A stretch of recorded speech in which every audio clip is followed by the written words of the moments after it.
দৌড়াইতে হয়েছে। 1 নম্বরে হইল ডিসি, 2 নম্বরে হইল এসপি, 3 নম্বরে হইল ওসি। 3 জায়গার অনুমোদন আনতে হবে, আবার বক্তার নামের লিস্টি তাদের কাছে জমা দিতে হবে। কথা বল না, অবাস্তব কথা মনে হয়। আমি নতুন বক্তা না পুরান বক্তা বলতাম না? কয় বছরের পুরান? 33 বছর। 33 বছর।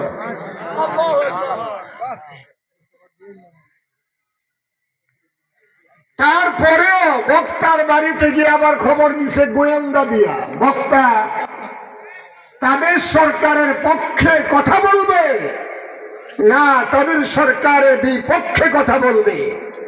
সে গোয়েন্দার রিপোর্ট থানায় জমা দেওয়ার পরে ওসি সাহেব কাগজে সই করে বলছে দেন মাহফিল চলায়। অর্থাৎ যে বক্তা দাওয়া দিছিল আদামরা বক্তা। এই আদামরাই আমগর বিরুদ্ধে কিছু করতো না। যেটা বক্তা দাওয়াত দিলি তাদের মাথা গরম হয়ে গেছে। এই পরিবেশ থেকে যে আল্লাহ পাক আমাদেরকে একটা শান্তিপূর্ণ একটা পরিবেশের ব্যবস্থা করে দিয়েছেন, সেটাও যুবকদের উদ্যোগে। ছাত্ররা যুবক, কথা কয় না। বিএনপির আন্দোলনে সম্ভব হয় নাই, জামাত ইসলামের আন্দোলনে সম্ভব হয় নাই, হেফাজতে ইসলামের আন্দোলনে সম্ভব হয় নাই। সর্বশেষ ক্ষুদ্র একটা কুডা সংস্কারকে কেন্দ্র করে সামান্যতম ছাত্রদের আন্দোলনের দ্বারা আল্লাহ তাআলা তাদেরকে নেস্তনাবুদ করে দিয়েছে। ঠিক না ঠিক? শুধু নেস্তনাবুদ কিভাবে করছে শুনেন। ছাত্রদের প্রথম দাবি ছিল কোটা সংস্থার মেধা তালিকায় চাকরি একটু বাড়ায় দিতে হবে। বাতিল না, সংস্কার একটু বর্ধিত করা হোক মেধা তালিকায়। মাস্টার্স কমপ্লিট করে ঢাকা ভার্সিটিতে জগন্নাথ বিশ্ববিদ্যালয় থেকে বিভিন্ন প্রাইভেট বিশ্ববিদ্যালয় থেকে আমাদের বাবা মা 15-20 লক্ষ টাকা ব্যয় করে আমাদেরকে পড়াশোনা করাবে, আর আমরা শুধু বেকার ঘুরবো, তা হয় না। আমাদের মধ্যে মেধা তালিকা একটু বাড়ায় দেওয়া হোক, অন্যদিকে একটু কমায় দেওয়া হোক। এটাকে কেন্দ্র করে যখন গায়ে আগুন জ্বলছে, তখন ছাত্ররা আর এই দাবি নাই, পরবর্তী দাবি পদত্যাগ করো। কথা কয় না? কি কইছেন? পদত্যাগ করো। আল্লাহ কতদের দাবি ভুল, তাদের দাবির পক্ষে আমি নাই। যে অপরাধ, যে অন্যায় 16 বছর করেছে, 16 বছর 7 মাস 4.5 দিন, আগস্ট মাসের 1টাই বের হয়েছে। জুলাই আগস্টের যদি মাগরিব পর্যন্ত থাকতে পারত তাহলে 5 দিন পুরো হইতো। সে মাগরিবে যায় নাই, 1টার সময় বের হওয়ার কারণে অর্ধেক দিন 4.5 দিন।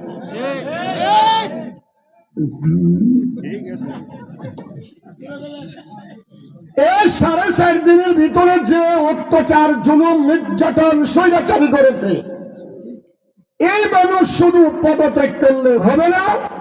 করার দাবি পদত্যাগ, আমি আল্লাহ আসমানে মঞ্জুর করেছি দেশ ত্যাগ।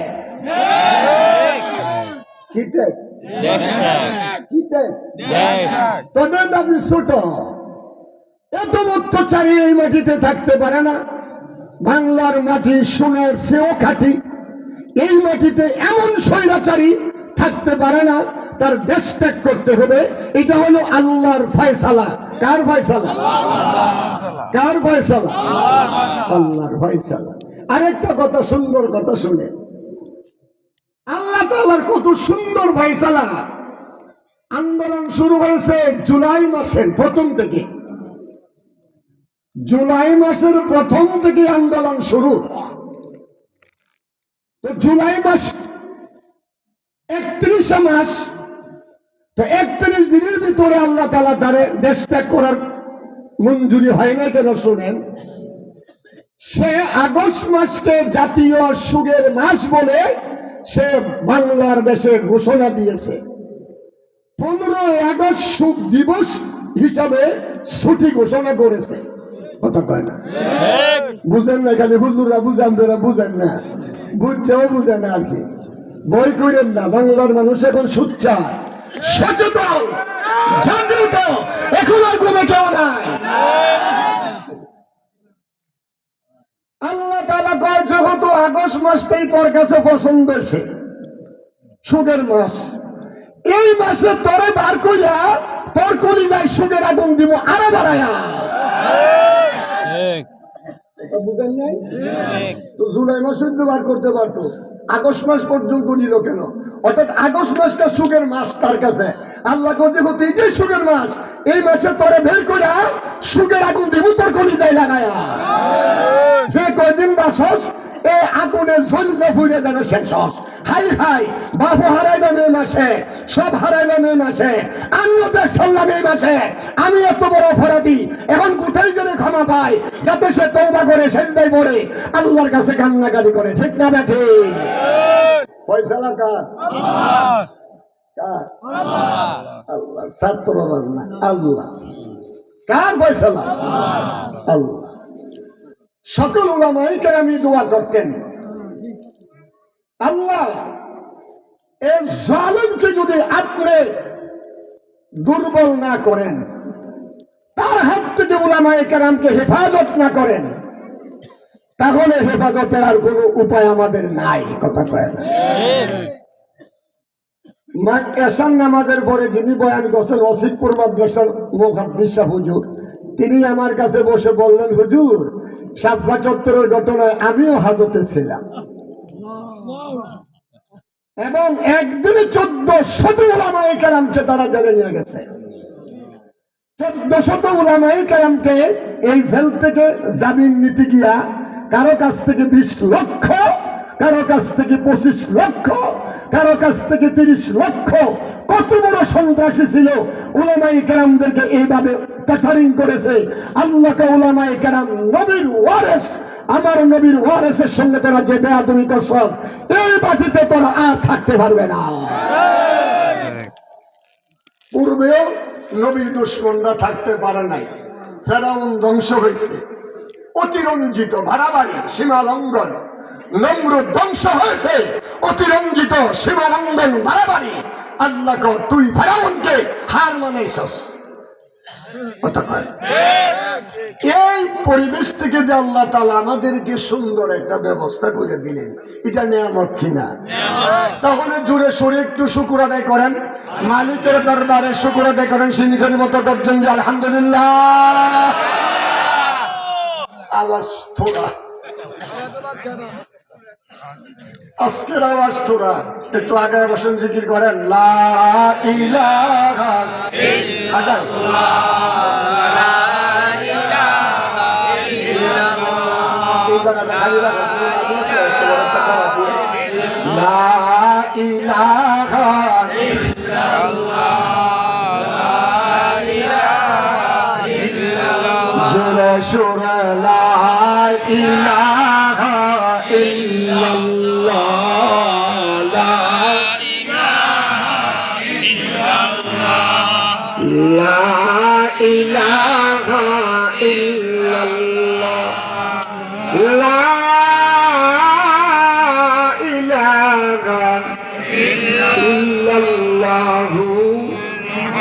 মুহাম্মাদুর রাসূলুল্লাহ। দোস্তরা সবাই পড়েন সাল্লাল্লাহু আলাইহি ওয়াসাল্লাম। এমন একটি দাবি কালিমার তালকিন আমি আপনাদেরকে দিলাম। ও দোস্ত, কালিমার ফজিলত বর্ণনা করতে গিয়া আল্লামা সানাউল্লাহ বাণীপতি রহমাতুল্লাহি আলাইহি তাফসীরে মাজহারির মধ্যে সূরা আরাফের তাফসীর করতে গিয়া 7 নাম্বার সূরা, এই সূরাটা মক্কাতে অবতীর্ণ। এই সূরার মধ্যে আয়াতের সংখ্যা বাবা 204। এই সূরার 5ম নাম্বার, 6ষ্ঠ নাম্বার, 7ম নাম্বার, 8ম নাম্বার আয়াতের মধ্যে আল্লামা সানাউল্লাহ বাণীপতি রহমাতুল্লাহি আলাইহি তাফসীর করতে গিয়ে তাফসীর মুজাহারির মধ্যে লেখে, ও দুষ্ট কিয়ামতের ময়দানে আমার নবী, আপনার নবী, মায়ার নবী, দয়ার নবী, কুল মাখলুকাতের নবী, শরীয়তের পয়গম্বর মুহাম্মদ আরবী সাল্লাল্লাহু আলাইহি ওয়াসাল্লাম ইরশাদ করে, ও तमाम পৃথিবীর আমার উম্মতের দল, জেনে রাখো কিয়ামতের ময়দানে আমার আল্লাহ আমার উম্মতের ভিতর থেকে এক ব্যক্তির দেখ আর বদ ওজন করার জন্য ময়দানে হাসরে ডাক দেওয়া হবে। লোকটার প্রথমে বাবা তার নেকের ওজন দেওয়া হবে, তারপরে বাবা তার আমল নামায় গুনাহ কি পরিমাণ আছে ওজন দেওয়া হবে। ও দুষ্ট, গুনার আমল নামা যখন দেখবে, গুনার আমল নামায় বিশাল বড় বড় ৯৯টা গুনাহ তার আমল নামায় দেখা যাবে। এক একটা আমল নামার দৈর্ঘ্য তার চোখের দৃষ্টি যতটুকু দূরে যায় ততটুকু দূরত্ব, বিশাল গুনার পার হয়ে যাবে। লোকটা তখন দিশা হারা হয়ে যাবে। ও পরওয়ারদিগার আলম, আমার আমল নামার মধ্যে সন্ত্রাসীর গুনাহ দেখা যায়, আমার আমল নামার মধ্যে চাঁদাবাজির গুনাহ দেখা যায়, আমার আমল নামার মধ্যে গণহত্যার গুনাহ দেখা যায়, আমার আমল নামার মধ্যে স্বৈরাচারী অপরাধ দেখা যায়, আমার আমল নামার মধ্যে যে আমি জালেম সব দেখা যায়। আমার মালিক তখন তারা ডাক দিয়ে জিজ্ঞাসা করবে, ও আমার বান্দা, তোমার আমল নামা তুমি স্বচক্ষে এখন দেখলা, তুমি বলো তো দেখি আমল নামার লেখক ফেরেশতা তোমার উপরে কোনো অবিচার করেছে কিনা, তোমার উপরে কোনো অবিচার করেছে কিনা, তোমার আমল নামায় অবাস্তব কোনো কথা লিখেছে কিনা, এটা তুমি আমার কাছে বলো। আজকের দিনে কোনো অবিচার হবে না।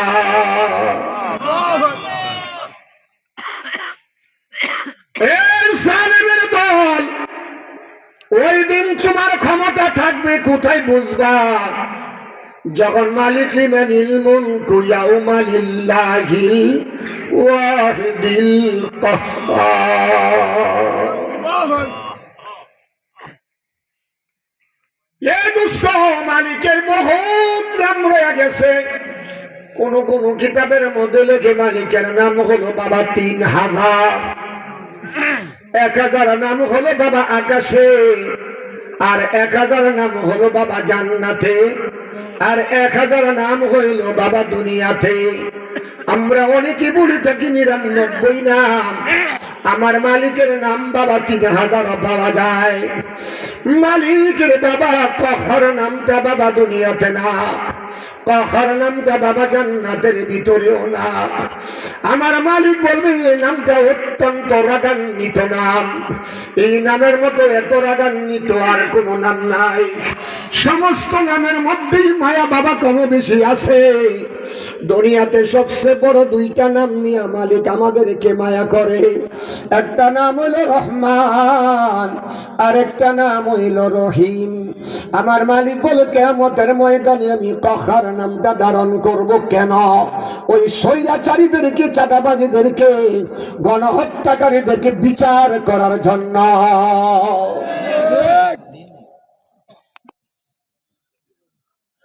মালিক ডাক দিয়ে বলবে, ও আমার নবীর উম্মত, তোমার আমল নামার মধ্যে আজগাদা আছে, তুমি স্বচক্ষে দেখেছ। মুফতি আজম শফি সাহেব হুজুর রহমাতুল্লাহি আলাইহি তাফসীরে মারিফুল কোরআনের মধ্যে বাবা বিস্তারিত তাফসীর, যে কথাগুলি বলতেছি ১৯ আর ২০ নয়, তাফসীরে মুজাহারির থেকে টানিয়া তাফসীরে মারিফুল কোরআনে লেখে মুফতি আজম শফি সাহেব হুজুর রহমাতুল্লাহি আলাইহি। তিনি বলে, আমার নবীর উম্মতদেরকে ডাক দিয়ে আমার আল্লাহ বলবে, ও আমার নবীর সম্মানী নবীর উম্মতের দল, ও আমার সম্মানী নবীর উম্মত, তোমার আমলনামার মধ্যে যে গুণাগুলি তুমি দেখতেছ, এই গুণাগুলি লেখক ফেরেশতা তোমার উপরে অবিচার করছে কিনা, অবাস্তব কিছু লেখছে কিনা তুমি আমার কাছে বলো। আজকে সব ন্যায় বিচার করা হবে, কোনো অবিচার কারো উপরে করা হবে না।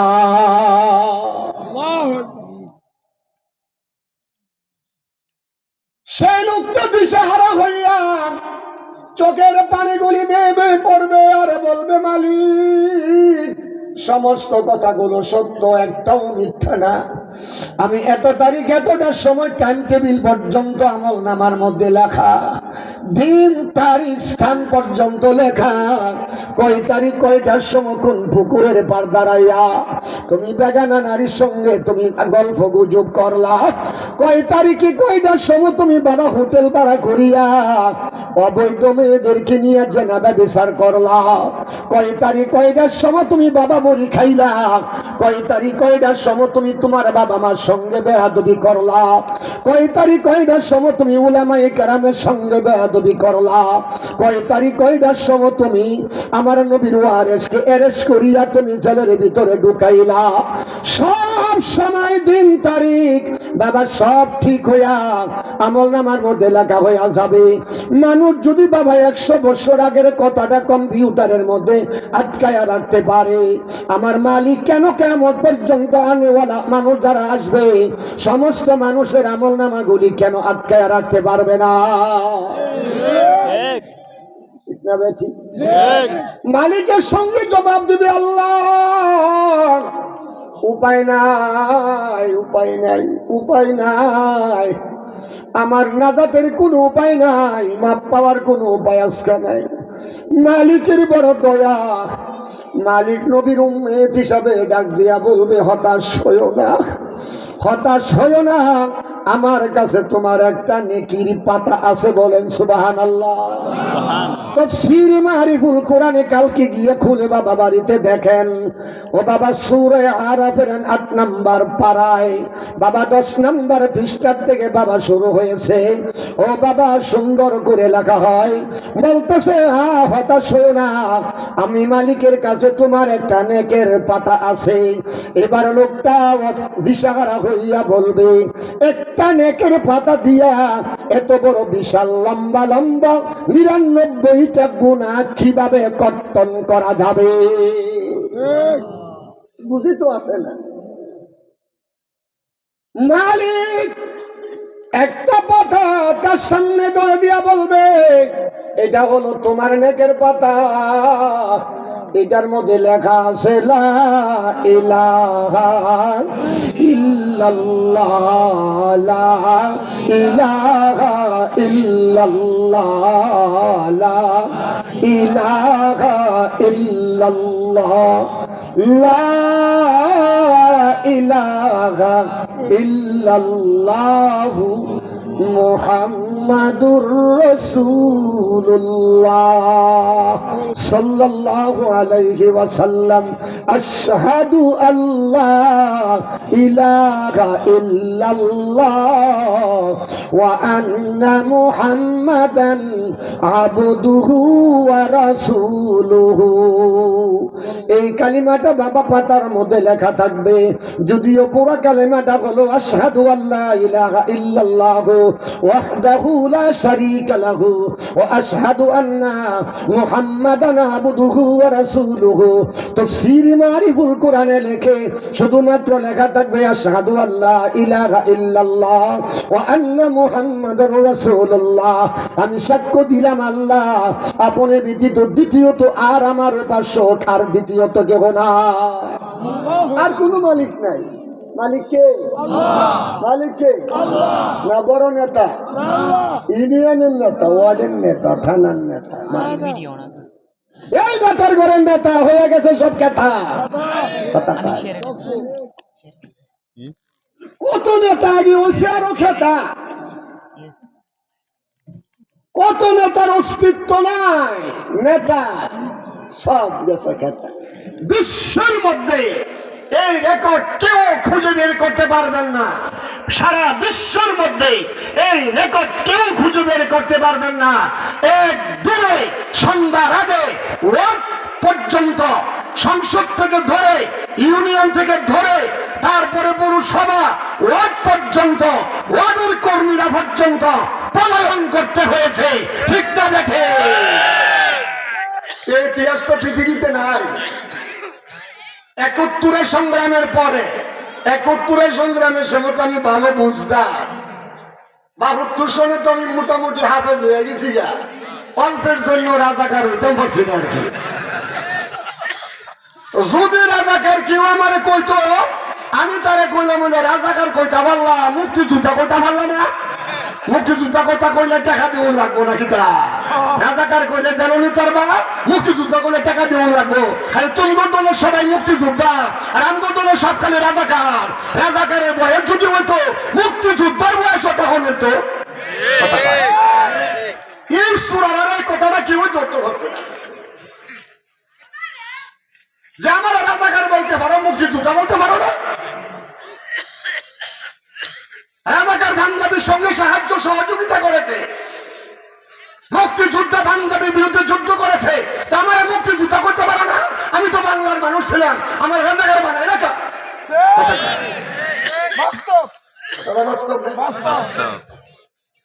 সব মনে আছে, 71 সংগ্রামে কি হয়েছে সব মনে আছে।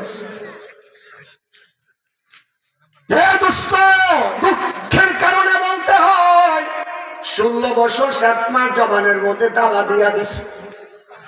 মাহফিল কমিটি মাহফিলে যাওয়ার আগে তো হুজুর অনুরোধ, ও আওয়ামী লীগের সভাপতি, আলকা মাহফিলের সভাপতি, হুজুর কথা কইতে দুই শব্দ, হুজুর মসজিদের সেক্রেটারি, ওয়ার্ডের সভাপতি, ওয়ার্ডের সভাপতি, হুজুর মোটা মোটা কথা কইলে আমার চাকরি দেব।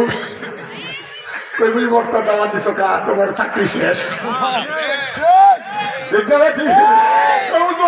একদিন খালি পড়া যাইবেন গা, আমার তো অবস্থা খারাপ হয়েছে গা, আমরা খালি বিদায় পাইতা বলবে দাওয়া দিলি কেন, আমার বিরুদ্ধে দেওয়া করছে।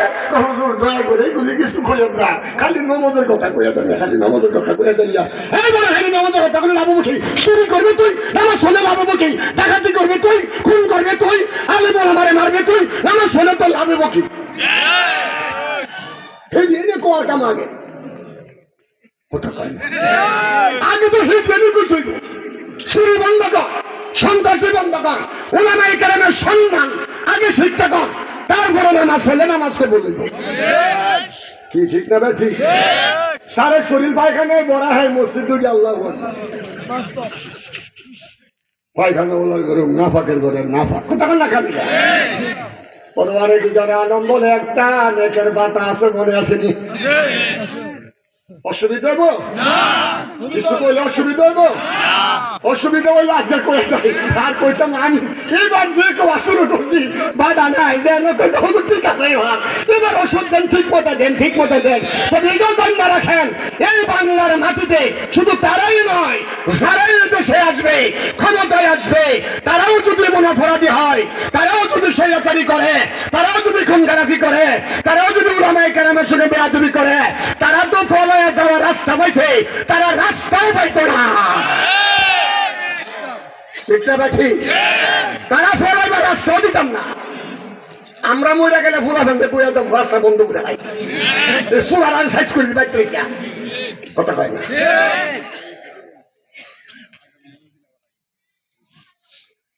হ্যাঁ বান্দা, আমার কাছে একটা নেকির বাতাস, কথা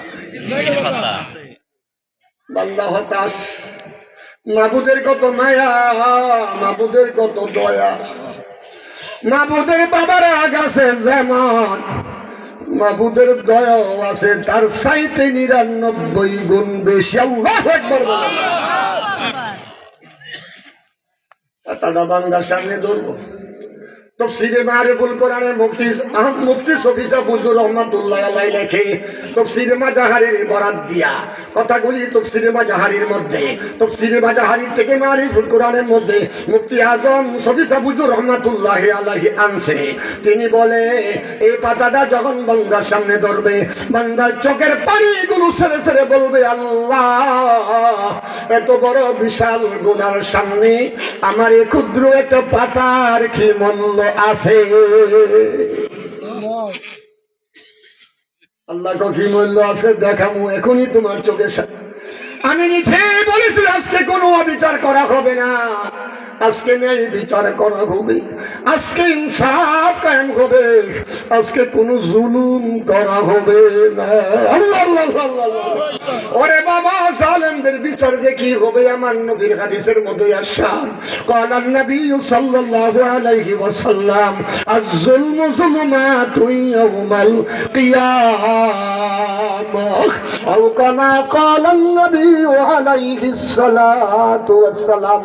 হাদিসের ব্যাখ্যা পরে বলি, বাবা গো পাতাটা দেখিয়া যখন সে হতাশ আরো বাড়িয়া যাবে, আমার মাহবুব বলবে তোমার সামনে আমি পাতাটা রাখতেছি, তোমার 99টা গুনাহ আমল নামা আমি এক পাল্লার মধ্যে রাখলাম, আর তোমার নেকির পাতাটা আমি এক পাল্লার মধ্যে রাখলাম। যেই মাত্র আমার মালিক পাতাটা বাবা এই পাল্লার মধ্যে ছেড়ে দিবে, সঙ্গে সঙ্গে বাবা পাপের পাল্লাটা উপরের দিকে উঠে যাবে, আর নেকের পাল্লা বাবা সোজা নিচের দিকে চলে যাবে।